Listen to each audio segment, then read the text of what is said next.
कोई कहता है छाप, कोई कहता है मुहर, कोई कहता है निशान, कोई कहता है मार्का और कोई कहता है लोगो। बट ये सारे शब्द एक बहुत महत्वपूर्ण शब्द के अर्थ नहीं समझाते।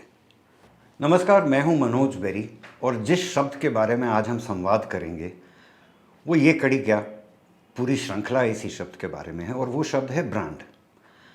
तो इसका सही तरीके से अगर हम मतलब समझना चाहें तो एक उदाहरण के तौर पर आप किसी को एक टाटा नैनो और एक मारुति 800 चलाने के लिए बोलें।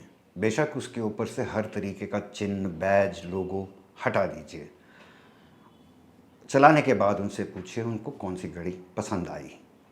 ठीक इसी तरह का अनुसंधान हमने दिल्ली में 2011 में किया, जबकि टाटा नैनो को लॉन्च हुए 2 साल थे और ये कुछ बड़े पैमाने पे किया गया था।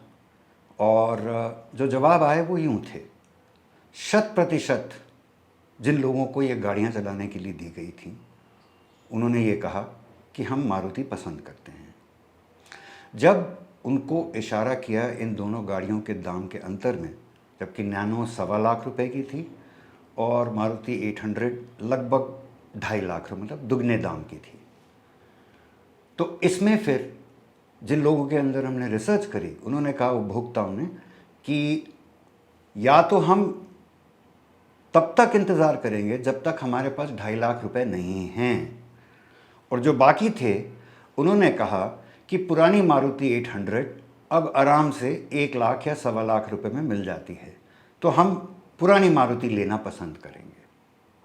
तो ये हम कहते हैं यूज़र एक्सपीरियंस का प्रभाव। यूज़र एक्सपीरियंस यानी कि उपभोक्ता का अनुभव, और यही ब्रांड की जड़ है।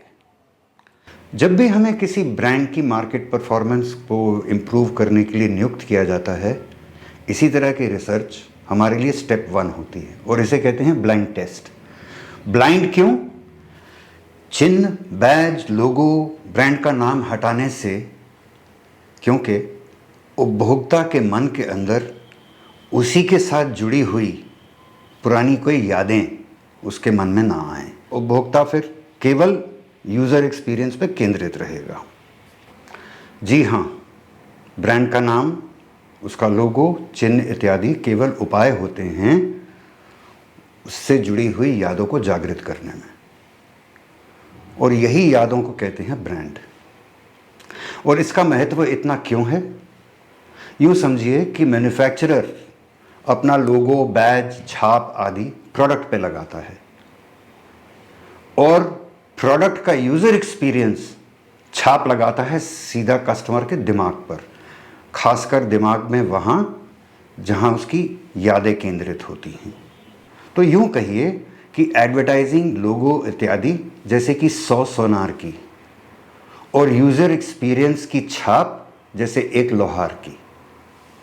अगर आप इसका उदाहरण चाहते हैं, आप किसी भी टाटा नैनो के मालिक से पूछिए कि जब उसने टाटा नैनो खरीदी थी तो उस टाइम टाटा नैनो की एडवर्टाइजिंग क्या थी, उसे याद है?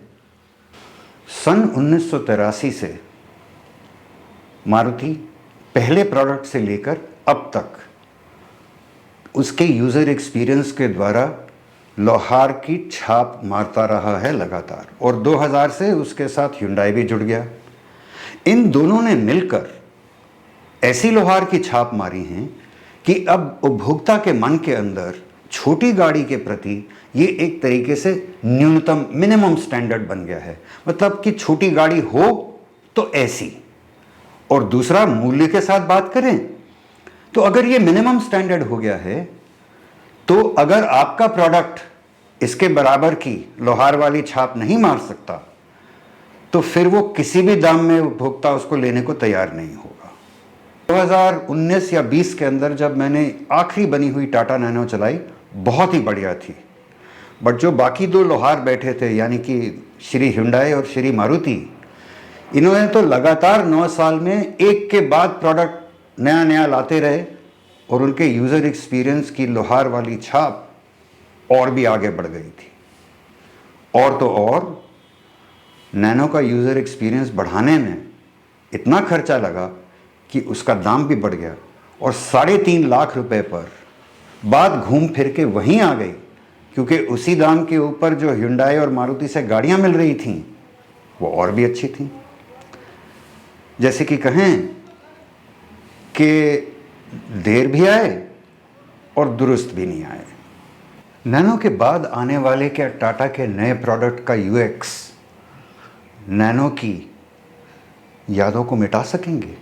ये तो आप सेल्स के आंकड़े देखकर खुद ही निश्चय कर लीजिए। बट खबरों में ये जानने को मिल रहा है कि टाटा मोटर्स कंपनी के लॉसेस पिछले 10 साल से एकत्रित ही होते जा रहे हैं। टाटा मोटर्स को अपने सुखद भविष्य के लिए एक ऐसा प्रोडक्ट लाना है जिसके यूजर एक्सपीरियंस की छाप कुछ वर्ल्ड चैंपियन लोहार की हो। और इसी तरह की छाप मेरे मन में 1982 में एक प्रोडक्ट ने लगाई थी, जब मैं इस प्रोडक्ट को लॉन्च से पहले टेस्ट कर रहा था। इसको ना मैंने केवल लॉन्च किया, इसका भारत में सबसे पहले कस्टमर भी बना। आज 40 साल हो गए। इस प्रोडक्ट की याद कोई प्रोडक्ट मेरी यादों से मिटा नहीं सका। मेरी तो क्या, करोड़ों हिंदुस्तानियों के दिमाग से इस प्रोडक्ट की छाप अभी तक मिटी नहीं होगी। तो चलिए, ये छाप से मैं आपका परिचय कराता हूं। अनुरोध सिर्फ ये है कि आप कमेंट सेक्शन में परिचय के बाद लिखें कि ये किस प्रोडक्ट के बारे में आपको याद दिलाता है।